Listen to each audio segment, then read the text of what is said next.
বাংলাদেশের ক্রিকেটে বরাবরই আক্ষেপ ছিল একজন দ্রুত গতির বোলারের, কিন্তু সেই আক্ষেপ অবসান তো করেছেনই, বরং বল হাতে অপার সম্ভাবনা দেখাচ্ছেন তরুণ পেসার নাহিদ রানা।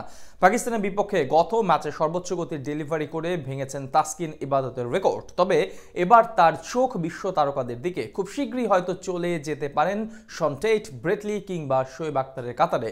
গতিদানব নাহিদ রানার সেই সম্ভাবনা নিয়ে বাকিরা জেনে নেব রিপোর্ট। ছিপছিপে গড়নের দেহ, কিন্তু বোলিং তেজ যেন আগুনের চেয়েও বেশি উত্তাপ ছড়ায়। এক একটা বল প্রতিপক্ষ ব্যাটারদের নাস্তানা বোধ করতে যথেষ্ট। একজন পেসারের যে বৈশিষ্ট্যগুলো থাকা দরকার তার সব কিছুই আছে তার মাঝে। বলছিলাম টাইগার দলের নতুন তারকা পেসার নাহিদ রানার কথা। অপার সম্ভাবনা নিয়ে তার আগমন। বল হাতে ধারাবাহিকভাবে 140 কিলোমিটারের বেশি জোরে বল করতে পারেন। তবে সেই সব কিছুকে ছাপিয়ে এবার দেশের অতীত ইতিহাস ভেঙে চুরে নতুন রেকর্ডের জন্ম দিলেন এই পেসার। বাংলাদেশ ক্রিকেটে বারবারই একটা আক্ষেপ ছিল একজন দ্রুত গতির বোলারের। অতীতে মাশরাফি, তাসকিন, রুবেলরা সেই আশা দেখালেও কেউ ইনজুরির কারণে বেশি দিন স্থায়ী হতে পারেননি। সবশেষ যার উদাহরণ ইবাদত হোসেন।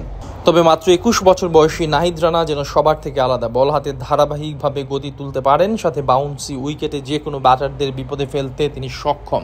পাকিস্তানের বিপক্ষে সিরিজ শুরু হবার আগে টাইগার পেসার শরীফুল ইসলাম বলেছিলেন তার স্বপ্ন বাবর আজমের উইকেট নেয়া।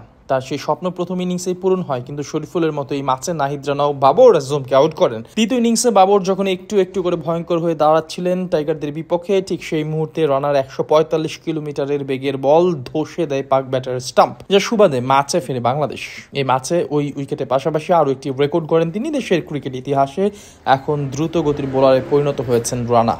এর আগে পঞ্চম দ্রুত গতির বোলার ছিলেন মাশরাফি বিন মুর্তজা। নিউজিল্যান্ডের বিপক্ষে ম্যাশের করা বলের গতি ছিল ঘন্টায় 148.7 কিলোমিটার। তারপর 2022 সালে সেই রেকর্ড দখল করেন তাসকিন আহমেদ। তার করা ডেলিভারির গতি ছিল ঘন্টায় 139.3 কিলোমিটার। এর আগে পেসার রুবেল হোসেন করেছিলেন 149.5 কিলোমিটার গতিতে একটি ডেলিভারি। তবে এতদিন দেশের সর্বোচ্চ গতির বোলার ছিলেন ইবাদত হোসেন। গেল বছর আয়ারল্যান্ডের বিপক্ষে করা তার বলের গতি ছিল ঘন্টায় 149.6 কিলোমিটার। কিন্তু এবার সেই সব রেকর্ড ভেঙে পাকিস্তানের বিপক্ষে ঘন্টায় 149.9 কিলোমিটার বেগে একটি ডেলিভারি ছাড়েন নাহিদ রানা, যেটি এখন টাইগার ইতিহাসে সবচেয়ে দ্রুততম ডেলিভারি। মাত্র 21 বছর বয়সে ক্যারিয়ারের শুরুতেই নাহিদের এমন বোলিং আশা দেখায় ভবিষ্যৎকে। দেশের গণ্ডি পেরিয়ে এখন বিশ্বসেরা হবার পথে যেতে হবে তাকে। বিশ্লেষকদের মতে নাহিদ সময়ের সাথে যত পরিণত হবেন ততই গতির দ্বার বাড়িয়ে তুলতে পারবেন। সাথে একটা সময় ব্রেটলি, শন টেটদের সাথে উচ্চারিত হবে তার নামও।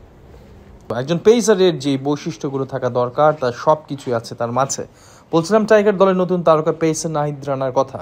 অপার সম্ভাবনা নিয়ে তার আগমন। বল হাতে ধারাবাহিকভাবে 140 কিলোমিটারের বেশি জোরে বল করতে পারেন। তবে সেই সব কিছুকে ছাপিয়ে এবার দেশের অতীত ইতিহাস ভেঙে চুরে নতুন রেকর্ডের জন্ম দিলেন এই পেসার।